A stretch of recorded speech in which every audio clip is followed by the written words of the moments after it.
Это краткий пересказ фильма «Живая сталь». Пожалуйста, поставь лайк и досмотри это видео до конца. Тебе понравится. Поехали. В начале фильма мы видим, как Чарли едет по деревне под приятную спокойную песню и тянет свой трейлер на окружную ярмарку. Он должен сразиться со своим старым роботом, Амбушем, против 8-фунтового быка.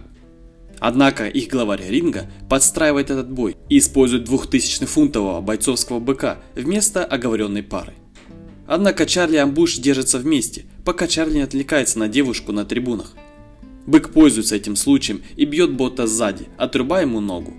После Амбуш встает на одну ногу, надеясь допрыгнуть до победы, но сломанный бот не может сравниться с этим сильным быком. На этот бой Чарли поставил больше денег, чем было у него. И он уезжает вскоре из города, пока букмекер Рики не пришел за его долгом. Этим временем его сын Макс, о котором он еще не знает, находится под полной опекой матери. Он теряет маму и, согласно закону штата Техас, должен быть передан отцу Чарли. Его тетя предлагает взять опекунство, и Чарли шантажирует ее богатого мужа, требуя $100 000 за подписание этих бумаг. Вскоре он получает половину аванса, а на эти деньги покупает старого бота-чемпиона первого поколения, Нойзи Боя. С помощью Макса и Бейли, своей старой любви и дочери человека, который тренировал его боксерскую карьеру много лет назад, он заставляет его подчиниться своим командам.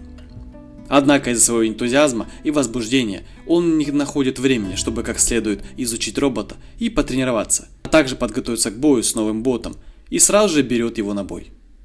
Репутация этого бота позволяет ему принять участие в поединке против самого Мидаса, но неопытность и демонстративное поведение Чарли стоило ему поединка и проигрыша, и он потерял не только свои деньги, но и знаменитого бота.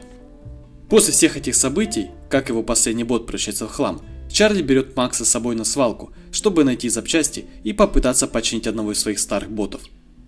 После опасного падения Макс находит похороненного робота в грязи, но Чарли не видит в нем потенциала. Вскоре Чарли говорит, что подумает, если Макс откопает его, и Макс остается на ночь, чтобы восстановить бота. На следующий день, доставив его в спортзал, они перезагружают его и обнаруживают, что у него есть редкая функция, которая называется тень. Но это единственная ценность, которую видит Чарли, в то время как сам Макс видит в нем уникальную и удивительную машину. Этот бот был поколение 2, и его создали как спарринг-бота для ботов более высокого класса. Он был создан, чтобы выдерживать очень сильные удары и имитировать движения других ботов, чтобы помочь обучить бойцов, но никогда не был предназначен для самого боя.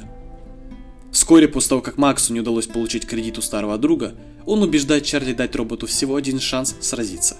Он не спит ночами и начинает его тренировать основным действием и неопытным боевым приемом с помощью функции тени. У него также начинает завязываться что-то вроде дружбы с роботом, который, как он выяснил во время чистки, зовут Атом. Наконец, Чарли приводит его в зоопарк, подпольный ринг низшего класса для неофициальных боев без правил, в останках заброшенного парка животных. Вопреки желанию Чарли, Макс делает очень крупную ставку против самого лидера этого ринга. И во время жестокого боя Макс по совету Чарли все же одерживает неожиданную победу. После, взяв деньги и набравшись сил, они назначают новый бой. Вскоре Чарли замечает, как Макс танцует, а робот имитирует танец с помощью своей теневой функции. Макс понимает, что ему не хватает знаний о боях, чтобы научиться его хорошо драться. Чарли говорит, что танцы могут быть их изюминкой, и чтобы он согласился научиться его драться, если Макс будет шоуменом и его механиком. Вскоре Макс забирает у шумелки функцию речи и позволяет Чарли делать свое дело. Благодаря превосходной прочности и скорости бота, а также функции тени, имитирующей бокс Чарли, Атом становится новой восходящей звездой боев ботов. После Макс использует свой выигрыш для покупки запчастей и ремонта Атома, а Чарли постепенно начинает выплачивать свои старые долги. Вскоре Макс, Чарли и Атом узнают профессиональные промоутеры и приглашают их принять участие в VRB – Всемирном боксе роботов. Их вызывают на поединок против самого Твин Ситиса, азиатского робота с двумя головами и пользователями. Вскоре, забившись в угол во время боя, Чарли находит слабое место Твин Ситис, и во время путаницы между его контроллерами Атом наносит ему критические удары. После этого изнурительного поединка, в котором металл на металл, Атом наконец объявляется победителем. Выйдя на ринг в качестве чемпиона, Макс берет микрофон и громко публично вызывает самого Зевса на дуэль. Зевс — это ведущий чемпион, непобежденный в боксе роботов. Фактически он остается на вершине, уничтожая любого своего соперника, Ни один бот соперника не продержался даже 2 раундов с Зевсом. Но это не все хорошие новости для Макса и Чарли. Рики, старый должник Чарли с окружной ярмарки, все же настигает его после драки с близнецами. После удачной попытки побега головорезы Рики ловят Чарли и Макса. Он без зазрения всякой совести избивает пацана и крадут его деньги. Ну и начинают идти дальше, когда избивают Чарли. Вскоре Чарли появляется на пороге тети и неловко извиняется перед Максом. Хотя она и не согласна, она все же решает, что Чарли может взять Макса всего на 1 ночь. Ради боя. Вскоре они выходят на бой за звание чемпиона, андердог против непобежденного чемпиона мира Зевса. Ставки на этот бой просто бешеные, с коэффициентом 5:1, на то, что Атом, естественно, не выдержит даже 1 раунда из 5. На что Рики также ставит $100 000. Но когда сам бой начинается, Атом почти мгновенно оказывается в нокауте у Зевса. Вскоре Чарли отказывается от автоматических команд и переходит к индивидуальным приемам, и ему удается продержаться с Зевсом еще совсем чуть-чуть. Атом все еще сильно избивает Зевса, и ему все же удается каким-то чудом дотянуть до конца 1-го раунда. Рики, у которого нет денег, чтобы покрыть свои большие ставки, быстро пытается уйти с места, но его хватают головорезы соперника. Во 2-м раунде Атом начинает наносить несколько неожиданных ударов по Зевсу и вводит его из равновесия автоматическими сенсорами. Чарли также вступает в схватку с ботом, и Атом и Зевс получают сильные удары.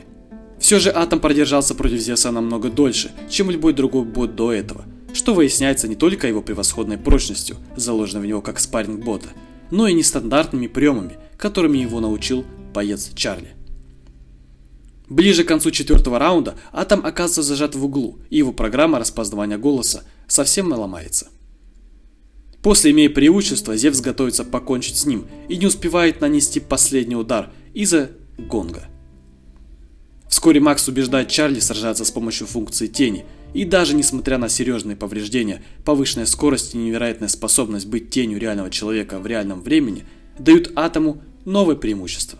После этого Чарли и Атом начинают наносить ответные сильные удары. Нанося удар за ударом прямо по Зевсу, его создатель сильно расстраивается и падает в ярость. Он прерывает автоматическую программу и вручную начинает управлять своим ботом. Однако, когда Чарли злоупотребляет функцией тени, все оказывается напрасным. Уже в 5-м раунде Чарли начинает настигать самого Зевса в борьбе за чемпионство, но его, как все считают, спасает гонг, завершая 5-й и последний раунд. Вся толпа ликует и говорит, что Атом победил, но против воли толпы судьи голосуют в пользу Зевса, поэтому он все же сохраняет свою корону, а бот Чарли Макса Атом получает почетный титул народного чемпиона. В финале фильма довольные Чарли и Макс уходят со стадиона.